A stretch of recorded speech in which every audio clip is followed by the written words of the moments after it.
welcome back to Seeking God at Ridgecliff and Redding, right where we are. So, week number 2, I tend to be maybe sort of thorough with projects like this. So this week, for better or worse, we're going to focus just on the years 1955 to 61. So let's dig in and see what we will learn together.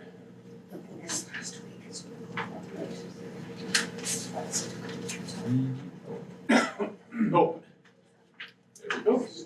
First of all, reviewing and summarizing last week, where we really focused on the very beginnings of the very idea of this church that would become covenant.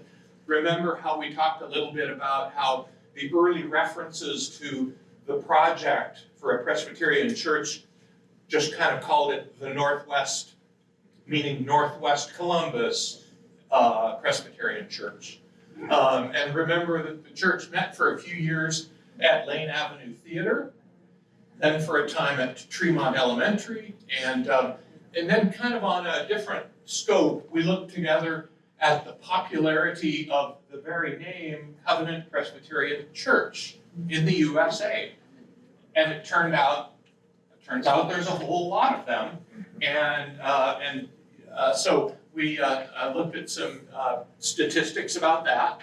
Additionally, looking at the creation of Covenant Church in the context of Upper Arlington in the 1950s. And we found that, well, we were kind of part of a trend of church building. So we fit right in that sense. And we a block of 11 residential lots at Ridgecliff and Redding was acquired for Covenant, and there was one holdout property that, as I understand it, would become Covenant's manse. So, all right, you ready? So just a quick review and pop quiz. True or false? The name Covenant Presbyterian was chosen as the first step in the process of becoming a church. False. See? Yeah. So if you were listening 2 minutes ago, right? Okay. Yes, teacher. True or false? Covenant is the oldest church in Upper Arlington. False. Okay. The name Covenant Presbyterian is taken from an early Presbyterian church in Edinburgh, Scotland. False. No, not that I could find. Yeah. St. Charles. Okay, now here's one. True or false? Ohio has more Covenant Presbyterian churches than any other state. False. Do you remember which one has the most? Texas, right? Good, and with 10 I believe. But that's fair. It's a huge state. A gazillion people live there. So, true or false? Covenant was built on its present site in the late 1930s. False. Okay. If anyone said true, it would affect your grade. All right. So let's dig right in then to the year 1953. And a lot of today and probably next week too is basically I'm gonna try to move things along and not feel like we're just creeping along really slow. Just kind of a timeline format where you all got my timeline document, I think that I produced about the early years of Covenant, and there are more copies if you would like and you didn't get one. But basically year by year, mostly drawing from the Drew Arnold history of Covenant. So, September 27, 1953 was the first church service of the Presbyterian Church in Northwest Columbus. Held, we said last week, and there you see it again in the photo on the right, at the Lane Avenue Theater. In October of that year, there was a pastoral call extended to Don Shaw with a salary of $3,400. Not bad. So, oh, yeah, Dave. Shaw was assigned by the National Missions. He had just been a missionary in Egypt Okay. and Yeah. had just returned, and National Missions sent him out here as our organizing pastor. He was Okay. not called. Our Okay. first called pastor was. Oh, thank you for that correction. Did everyone hear that? Yeah. I was wrong. I'm so used to a call for a pastor. Don Shaw was assigned as the founding, the initial pastor. Organizing. And so, Wilbur Walters came from Broad Street Presbyterian. He brought their music and some of their old choir robes for our choir. right. Yep, that's, you see my thing there about the first ever choir practice with Wilbur Walters. He was in the printing business, He was in the printing business. so he printed our bulletins weekly. Oh, Yeah. okay, printed the bulletins. And you see October 27 of 1953, the attendance was 44, 27 in worship and 17 children in Sunday school. So, and let me see, last item to look at there, December 13th was the first congregational meeting to elect deacons and elders. And to, as I understand it, to finalize the name Covenant Presbyterian Church. So,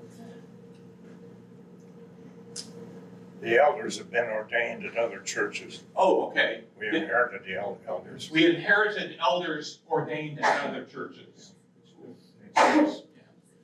All right, 1954, in January, Mr. and Mrs. Shaw moved into the new manse at 2713 Edgevale Road. So, January 31st, there was the Covenant service of chartering that was actually held at Northminster Presbyterian Church on King Avenue, with 61 new members signing the Covenant Charter.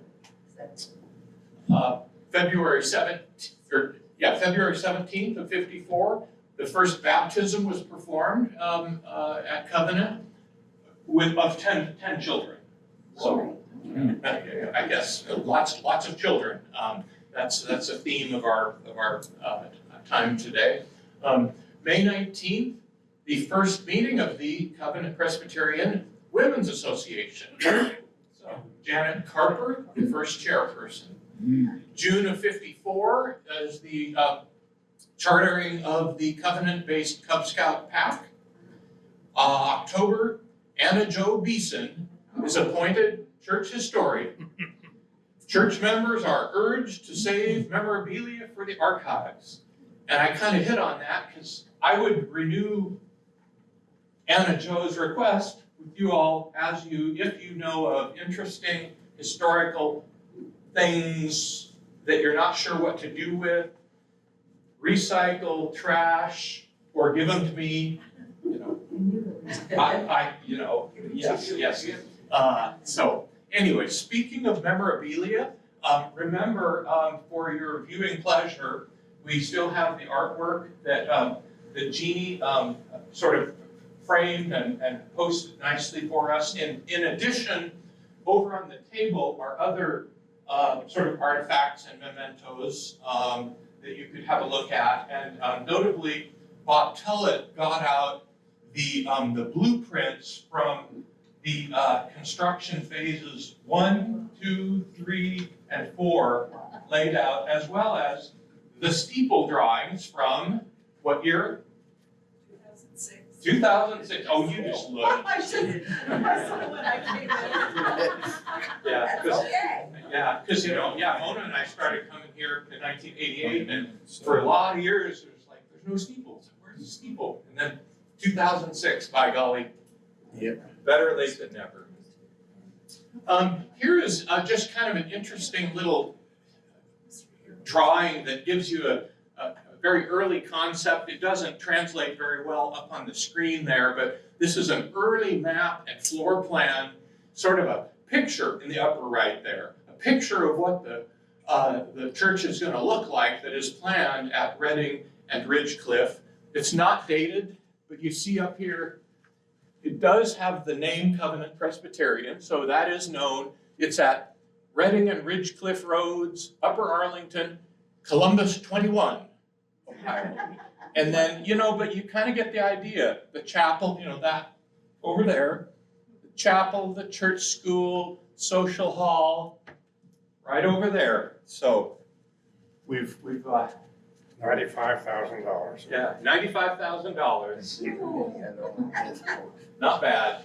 And then here's an image from the blueprints that Bob brought. Here's an elevation showing the construction of phase 1, the east elevation. So if you go out and kind of look from south to north at the church that way, here's what you're seeing. And so you might, that might feel a little bit recognizable, but it's, a very early stage. Here is from, I found a display, a historical display that had been done for Covenant, I don't know, 30 or 40 years ago, quite a while ago, that was kind of nice. It had some photos and had some little captions. So I've just built some of those in today. The first building in May 1954, Covenant's 105-member congregation approved a session proposal for funding to build the first unit of the new church. And there's the reference, $90,000 was raised. On the upper right there, we see a scale model of the new church building.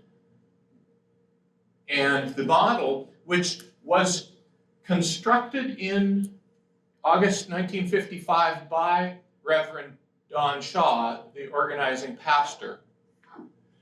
It's interesting, like Don Shaw actually took his glue and put little, I guess he had, spare time on his hands to do, models and stuff. So he did that apparently, showing the sanctuary, office complex, and 4 multi-purpose rooms used for Christian education. I looked for that model for ages, thinking, that somebody stuck it in the basement or something, but. Never found it? No. Yeah, Betsy never found that model. If any of you run across a thing, like kind of a Barbie-sized, model of the church, please let us know. That would be fun to have that. Okay, we're moving to 1955. April, we've got the Sunday Bulletin announcing the start of church construction. June 25th, we have the annual church picnic held at WRFD Picnic Grounds on North High Street. WRFD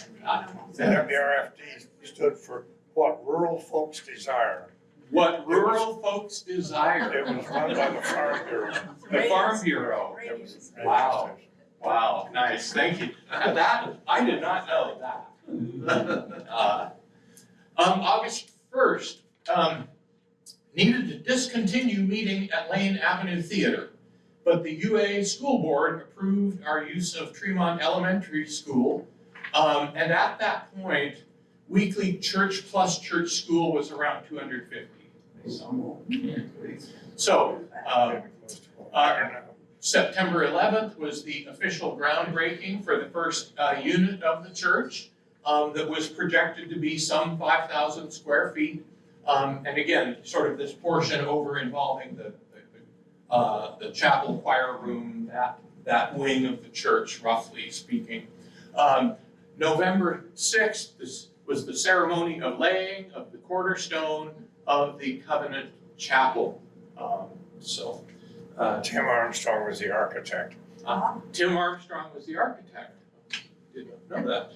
Benham Richardson Armstrong. And here's actually a couple images of that. So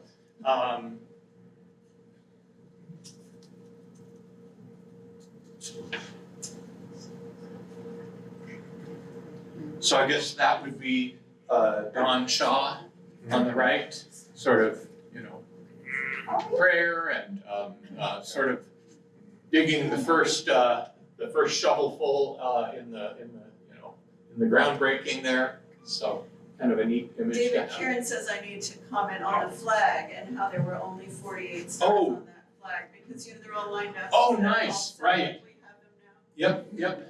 It's a nice little visual. Exactly. Of the times that are being Yeah. shown. Very cool. Thank you. That changed in 1959. Huh? Yeah. The Change. flags come Hawaii. Right.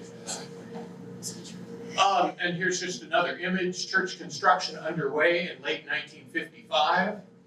The ceremony to commemorate the laying of the date stone was November 6, 1955. The congregation came to the site for that ceremony after having church down at Tremont School. So this is the Tremont School period. Okay. Any questions about 1955? Okay, hearing none. 1956. April, we've got the installation of the glass windows in the chapel. May 27th. This is cool. After the worship service at Tremont School, pack everything up, come up the road. A second worship service was held in Covenant's new chapel. So Wow. pretty cool. I mean, so Dave, by any chance, were you at both of those services that day, or so? Did people carpool or? Yeah, so we have June 17th as the dedication of the building. September 16th, Don Shaw resigns as pastor. November 1956, there's a report of the Covenant Sunday School swamped with 350 to 400 children registered and not enough teachers. Kind of, yeah, that's about what it is today, right? And membership at year end is recorded as 311 members. I mean, presumably that counting full adult members, not their children. I mean, so the demographics would, work that way, I assume. And so here's that day where there were two services. So this was the second covenant service of the day that's here. And the completed sanctuary over yonder had seating for 180 adults. There was also a small fellowship hall, a couple offices, and 4 Christian education rooms. Which were enough. Yeah, not enough. So, yeah, four rooms, how many kids? 400. Man, So there's a there's, lot of kids. It's only 100 a room. yeah, there's how it looked. We need Tires and coats. And here's a picture in the new sanctuary, taken on June 17th, 1956, at the dedication service for the sanctuary. And then the dedication for the furnishings, organ, and memorials was held a week later.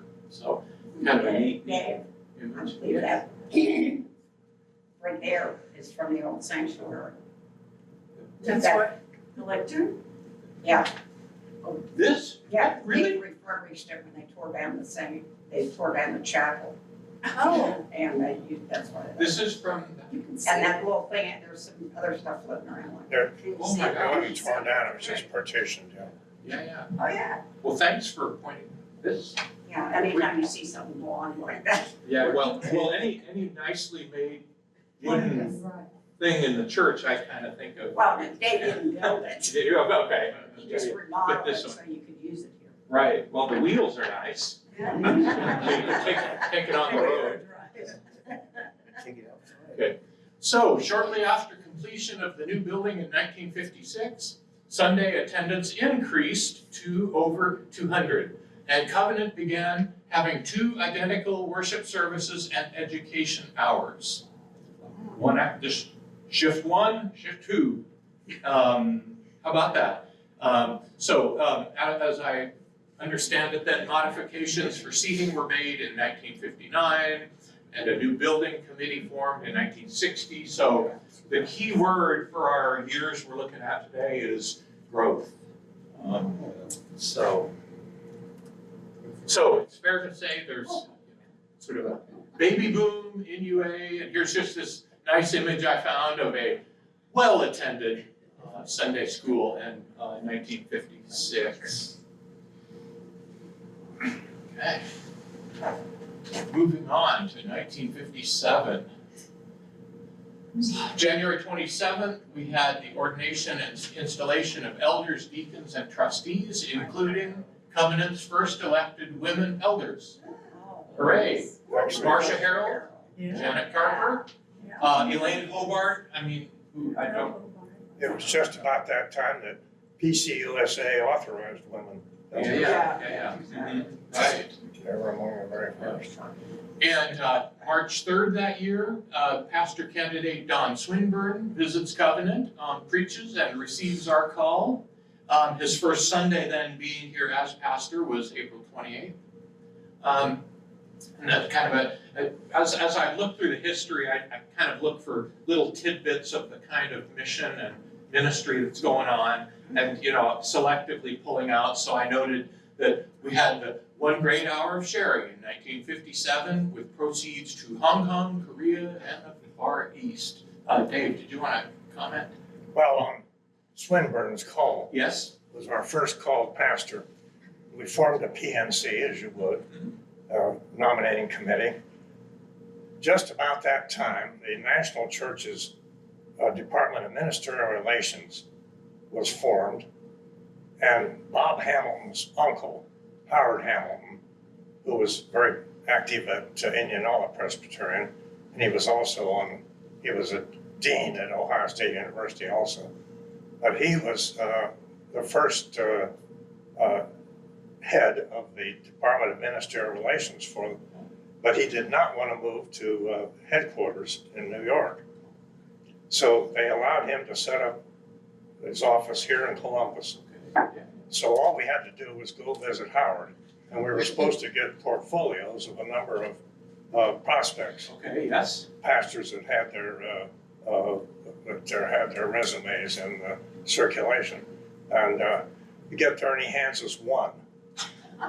And we said, I thought we were going to get a group. He said, no, this is your guy. And Howard was just that kind of guy. You didn't argue. He was a longtime friend of our family. And he looked at it and he said, no. He said, you don't need to look at it. He said, this is your guy. And it was Don, and he was our guy. So, rather than a PNC, just, have someone hand you Well, we had the PNC, but we had to take what we got. right. Not too arduous of a task, it sounds like. Don came from Wheeling, West Virginia.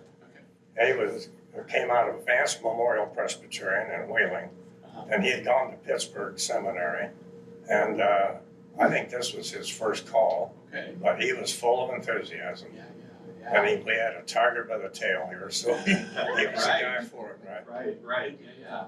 Indeed. So excellent. Well, thanks for sharing that. Let's see. Well, we were at November. We've got church officer training initiated by Reverend Swinburne for the 1958 group of elders, deacons, and trustees. And this idea of elders and deacons and trustees and having a training kind of process was evidently a growing practice at Presbyterian churches generally. 1957 membership, 518. So we just kind of watched that number, year by year. And there's a photo I found, Covenant's second pastor, Don Swinburne. And he was here for, a decent amount of time, 1957 to 65. Big growing years. Absolutely. So, 1958, January 7th, the first organizational meeting of the men's club. First president was Dr. Drew Arnold. Again, the author of our, history book that I've used so much.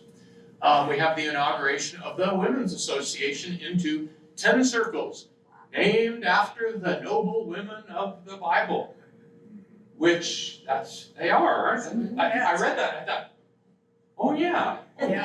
So that is based, from 1958. So that's maybe more of a tradition than we realized, or I realized. There was the establishment of a kitchen committee to provide meals for the congregation or outside groups. February 28th, there was a couples club with the first spaghetti dinner. The cost was 25 cents plus a wrapped white elephant gift. So, prices sound pretty good there. March 28th, we have the Couples Cruise Club.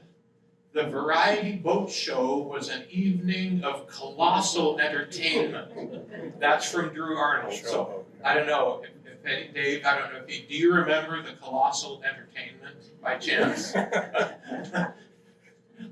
They were pretty amateur. Pretty amateur. That sounds like our later variety shows, perhaps. July 6th, the service of groundbreaking for the new Christian Education Unit. So, There we are. and there you see it on the right, a picture, the groundbreaking ceremony, July 1958. October 12th, the See me. assistant. Yeah, Dave? I'm in the middle of that picture. I Right thought that right was behind the you. guy. Yeah. Yeah. You haven't changed a bit. I was head of that project. Yeah, nice. So October 12th, the assistant minister, Roland White, preached his first sermon at Covenant, The Hand of God. Pete White had been a Navy chaplain. He had a high rank in the Navy. He was a captain in the Navy. He'd had 2 ships torpedoed out from under him in World War II. Wow. You know, I question whether other people can hear what Yeah. he's saying. They, he was white-haired, although he wasn't that old. But he said those 2 torpedoing. He says, "What turned his hair?" Yeah, so Pete White survived 2 torpedoings in World War II. So, maybe good preparation for dealing with this was interesting too, to me at least. November of 1958, the church facilities were used for election purposes. So we have been a polling place really from the beginning, it seems. So who knew? December 24th was the first Christmas Eve candlelight service. And then again, membership, the year end of 58, we're now up to 631, so that's over 100 more from a year earlier. And here's an image of the educational wing, kind of the second phase of building, 1958-59. And I imagine whoever's taking the picture, that's their baby looking away. Sorry to say, but Now, yeah. the Dave? story behind this, Yeah. we were desperate for space. Yeah, desperate for space. We were constrained by our ability to move north because of the house that sat immediately north of here. Right. We could only go so far. We only owned up to that point. Uh-huh. We didn't have that house yet. Right. So we needed space so badly. The budget would not permit a 2-story building, which we should have had. Oh, yeah. So the cheaper alternative was to go down. Yeah. So and building sort of basement. a basement instead of a second story. Even though we knew that the sewer system and drainage in this area was not the best at that time. Yeah. And about this time, there was a big rainstorm, flood, and that hall became one big swimming pool. Oh, my gosh. So, And yeah. that had happened several times even afterward. But Yeah. I So, was very frustrated having to go down instead of go up. right. But that's all the money we had and Yeah. all the space we had. Sure. Wow. So So we put in a temporary wall on the north end, so that when we finally did get that property north of us, we could extend on. Right. As it turned out, we never did Yep. extend. Interesting. Yeah. So the constraints of space made it so that it needed to be a basement rather than a second floor, and of course that brought drainage and related issues It's that are always with us been a to this day. So, yep. So interesting how just the circumstance The sewers were improved Yeah. in subsequent years, but we still have package problems. Yeah. Sewer improvements in later years. Interesting to hear all of this background. We're gonna skip over this because this is a photo that was mislabeled. It shows our sanctuary being built by early fall of 1958, which is wrong. Erase that from your memory. I was just talking, I saw that picture and 1958, but I mean, that just didn't seem right, and it wasn't. So now here's what we were just looking at, the view of the blueprint from that Bob Tullett was able to supply. Phase 2, 1958 education wing, the west, elevation, west, looking at it. And it's kind of hard. I mean, I'm not too used to looking at blueprints, but you kind of know what the shape of our education wing looks like, and that's kind of what this image looks like. But but again, we had to go with this this route of a first floor, first level, and then a basement. The glass block windows we have there now came in 88. Okay. It was originally clear windows. Right. Yeah. So the glass block came in 1988, There it is. and in fact, yeah, there we go. That's the. Yeah. There we go. So let's see, look at that again. There it is. And that, you kind of, knowing what it looks like today, you kind of sort of get it, That's when you see that image. what And there's a newer, Yeah, that whole west facade was redone in 88. yeah, in 1988, that west facade was, And that facade's actually what they call cow wall system. It's an insulated panel. Because the original glass in there was just single pane, jalousie windows. And, it was energy inefficient as could be. And everybody said it looked like a school.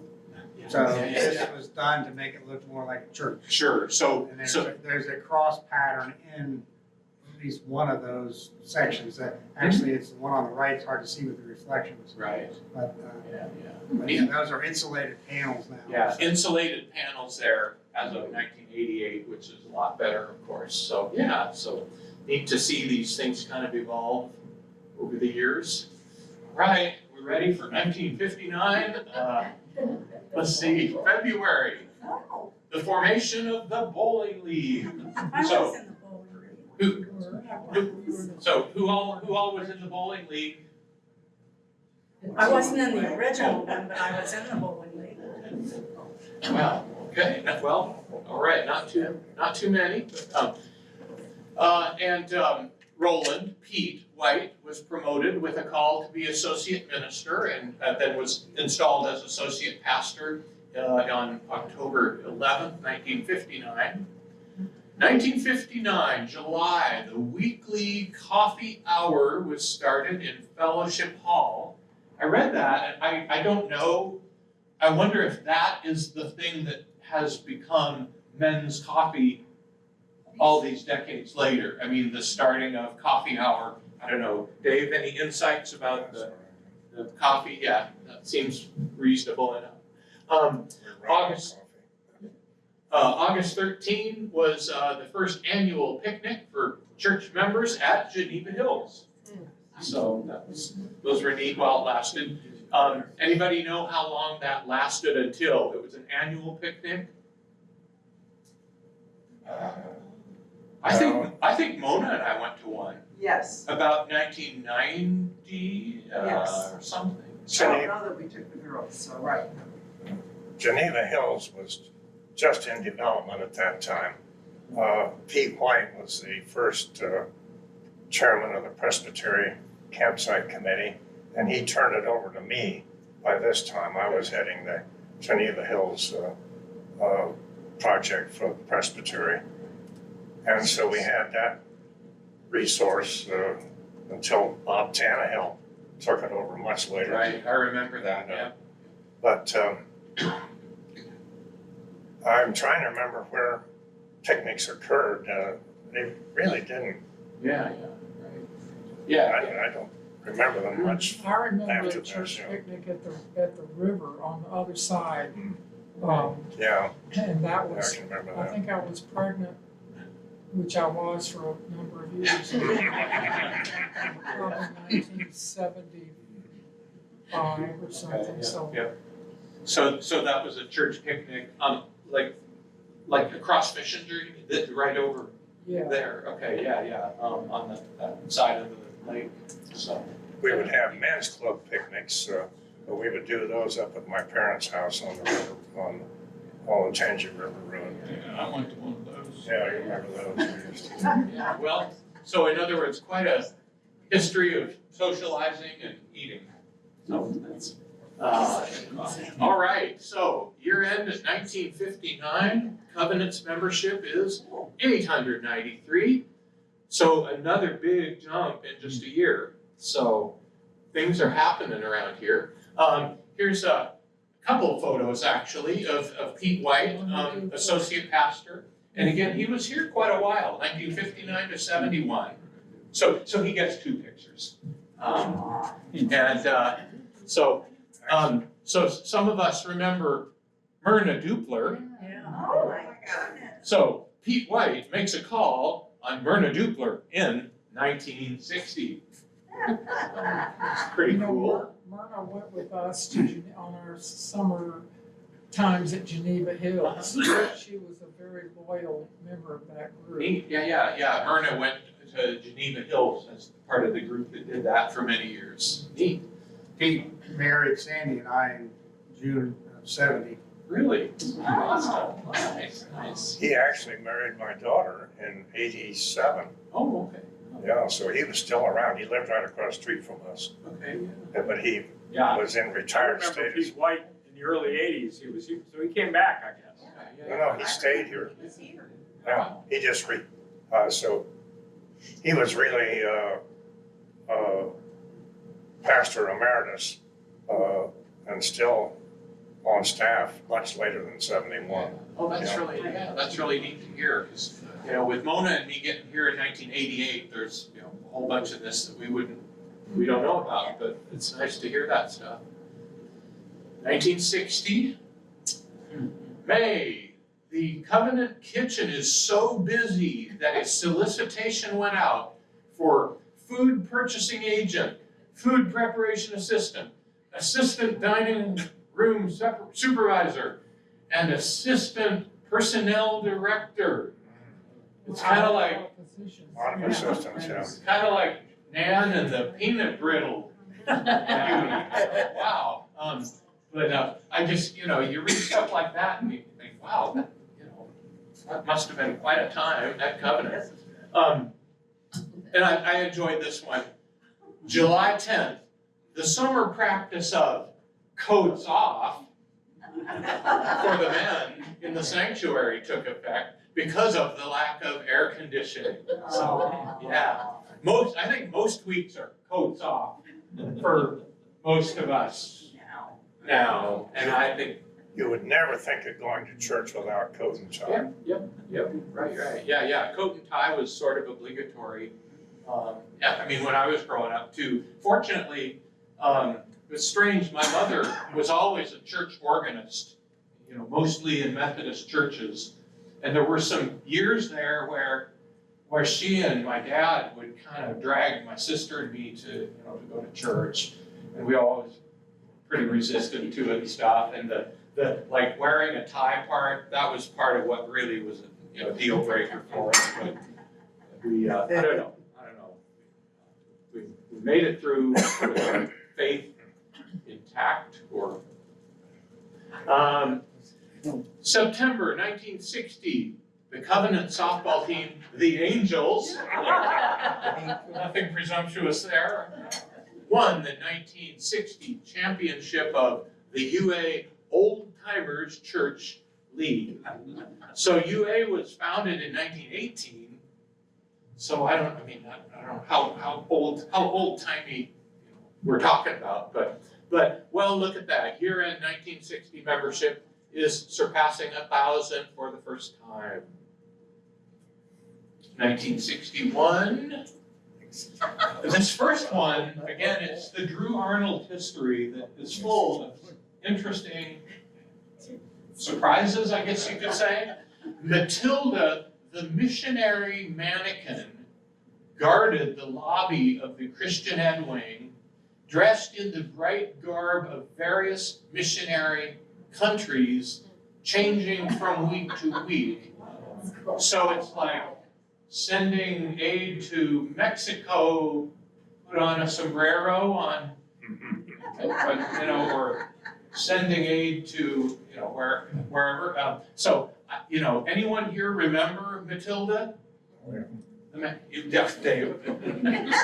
So, any chance that Matilda is in storage somewhere, maybe downstairs? I don't know, Betsy would know. I found her. Yeah, that could be quite a display in the, the Covenant Museum or whatever. I did find a paper mache cow. Oh, a paper mache cow, the Heifer Project. Who remembers the paper mache cow for the Heifer Project? Yeah. All right, well, moving on to February 24th, the Couples Club annual variety show was a big hit. But, is anybody surprised?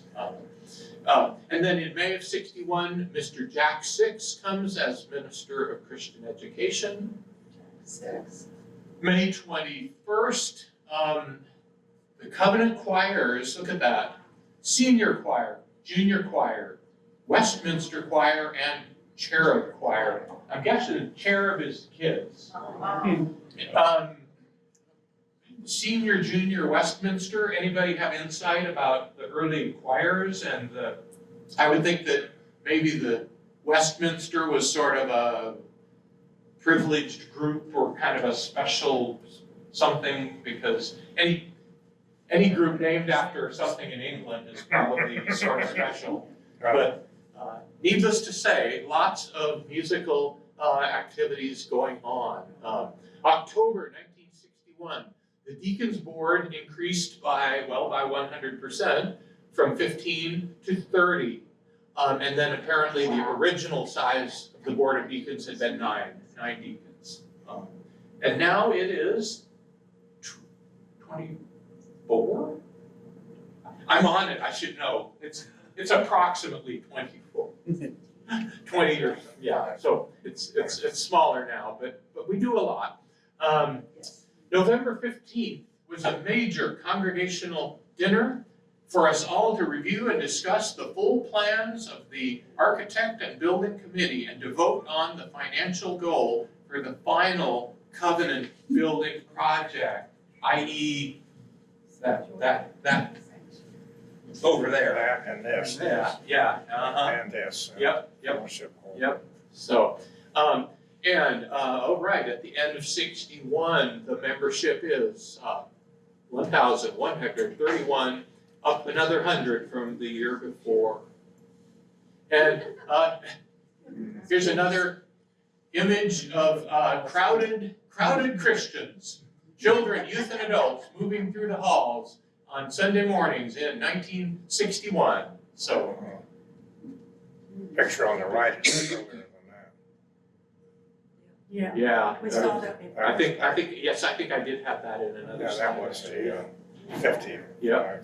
56 time. And so that's sort of where I was going to cut off for today, but I thought I would just stick this in as a preview of coming attractions, of the kind of additional stuff that I am finding in looking at our old stuff. So this is summer of 1979. It's the Covenant group working and camping at Geneva Hills Presbyterian Camp. And now the front row is a bunch of children, but I wanted to focus on the second row. There's some, maybe some familiar people there. Donna Harder, Charlotte Sharp, Mrs. Tullett, and in the front row, Betsy and Gerlinda. And then in the back, we've got Jeff Ridgway, John Harder, oh, looking good, Dick Sharp, Bob, oh yeah, and John Lott. Oh, and sorry, I'm skipping Bob Tannehill. So, there you go. So, the memories just keep coming, don't they? Yeah, John Lott. 79 now. Great, yes. That's what he said. I didn't. Right, okay, yeah. So, anyway, so, And I'm just gonna throw in, Linda's gonna be celebrating her 90th birthday this coming year. yeah. So- Linda will be 90 this year. Nice. Okay, very good. But, yep, again, that's summer of 1979, and I think that's what we've got for today, and so, which is good, because our time is basically up, and next week will be 1962 to, as far as I get. And, so, we have a special request from the Spiritual Development and Adult Learning Commission. We're gonna work again on a 2025 Advent devotional. Remember, we've done that several years in a row now, and where we ask each of you to consider taking one of the identified passages, read it, study it, pray on it, think about it, and write about a one-page devotional for the Advent devotional. And then that'll be a resource that we share in the church for people during Advent to sort of read each other's thoughts and reflections. So the sign up is here. It's also available like online as Sign Up Genius, but you could take care of it right now with Tori's sign up sheet. So consider that as you leave today. Yeah, Karen. Where was the kitchen that was so popular? It wasn't the one we have now. No, Dave, where was the kitchen? In the basement of the Christian Education Wing. Basement, Christian Ed. Thanks. What it amounted to was a number of dedicated electric outlets for everybody's portable Like some crock pots and stuff. Yeah. So yeah, the main feature of the basement being a lot of electric outlets for people to plug in their crock pots and stuff. So that was kind of where things stood at that point.